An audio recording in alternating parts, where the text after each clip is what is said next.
Election అవుతుందంటే మొత్తం కూడా సోషల్ మీడియా అన్ని ఛానల్స్ కూడా అదే కవర్ చేస్తున్నారు. అయితే ఇప్పుడు సీఎం రేవంత్ రెడ్డి గారి దగ్గర నుంచి సో ఓపెన్ చేసుకోవచ్చు అని గ్రీన్ సిగ్నల్ అయితే వచ్చినట్టు మనకు తెలుస్తుంది.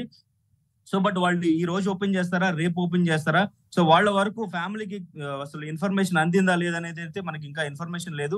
సో నేను మార్నింగ్ వాళ్ళ ఫ్యామిలీతో మాట్లాడినప్పుడు మాత్రం సో పోలీసు వారు చెప్పారు. సో వాళ్ళు చెప్పిన దానికి నేను రెస్పెక్ట్ ఇచ్చి నేను ఏ మీడియా ఛానల్స్ తో కూడా మాట్లాడడానికి ఇప్పుడు నేను ముందుకు రావట్లేదు. సో 1 వీక్ అయితే మేము గ్యాప్ తీసుకుందాం అనుకుంటున్నాం. ఈ 1 వీక్ తర్వాత అక్కడ వస్తున్న క్రౌడ్ ని మేము ఎట్లా కంట్రోల్ చేసుకుని, ఎట్లా ఆర్గనైజ్ చేసుకుని, సో ఎవరికి ఇబ్బంది లేకుండా మా బిజినెస్ ఎలా చేసుకోవచ్చు అనేది మేము ప్లాన్ చేసుకుని 1 వీక్ తర్వాత మేము మళ్ళీ ఓపెన్ చేస్తాం.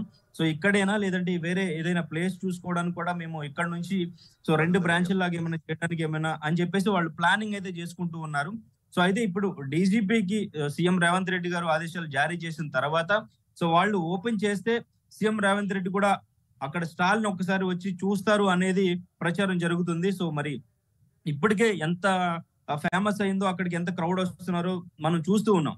మేబీ సీఎం గారు కూడా వచ్చి అక్కడ అసలు ఎలా ఉంది ఏంటి అనేది చూస్తే తర్వాత బిజినెస్ ఇంకా ఆ స్ట్రీట్ ఫుడ్స్ కి ఇంకా ఎక్కువగా కస్టమర్స్ పెరిగే ఛాన్సెస్ ఉంది. సో వాళ్ళ ఫ్యామిలీ ఇప్పుడు ఎలా రియాక్ట్ అవుతారో చూడాలి. అండ్ ఇంకా కాంగ్రెస్ పాలన, ప్రజల పరిపాలన, సో ఈ పారిశ్రామికవేత్తల్ని అందరినీ కూడా ఎంకరేజ్ చేయడమే ప్రజల పాలనగా కాంగ్రెస్ ప్రభుత్వం ముందుకెళ్తుందని కూడా చెప్పడం జరిగింది.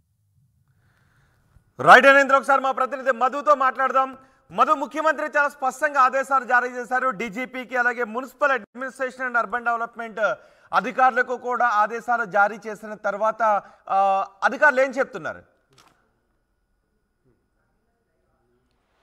ఎగ్జాక్ట్లీ ప్రస్తుతం సోషల్ మీడియాలో ట్రెండ్ కుమారి ఆంటీకి సంబంధించినటువంటి ఫుడ్ బిజినెస్, ఆమెకు భారీగా సోషల్ మీడియాలో మద్దతు రావడము, తర్వాత హ్యూజ్ ప్రజలంతా కూడా అక్కడికి వెళ్ళి తినే ప్రయత్నం చేయడము, క్యూ లైన్లో నిల్చొని ఆమె ఫుడ్ సంబంధించినటువంటి వెరైటీస్ తినే ప్రయత్నం చేస్తూ ఉన్నారు.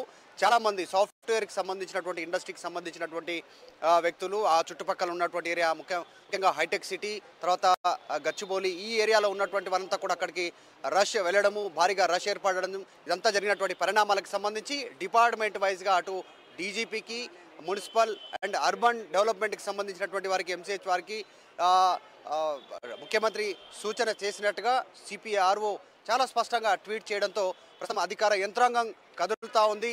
డీజీపీ తర్వాత పోలీసుకి సంబంధించి ఎవరైతే ఆమె షాప్ను అక్కడి నుంచి తరలించే ప్రయత్నం చేస్తారో మున్సిపాలిటీకి సంబంధించినటువంటి సిబ్బంది, పోలీస్ డిపార్ట్మెంట్ సిబ్బంది వారంతా మరి రీఎస్టాబ్లిష్ చేసేలా ఆమెకు సహకరించేటువంటి అవకాశం ఉంది.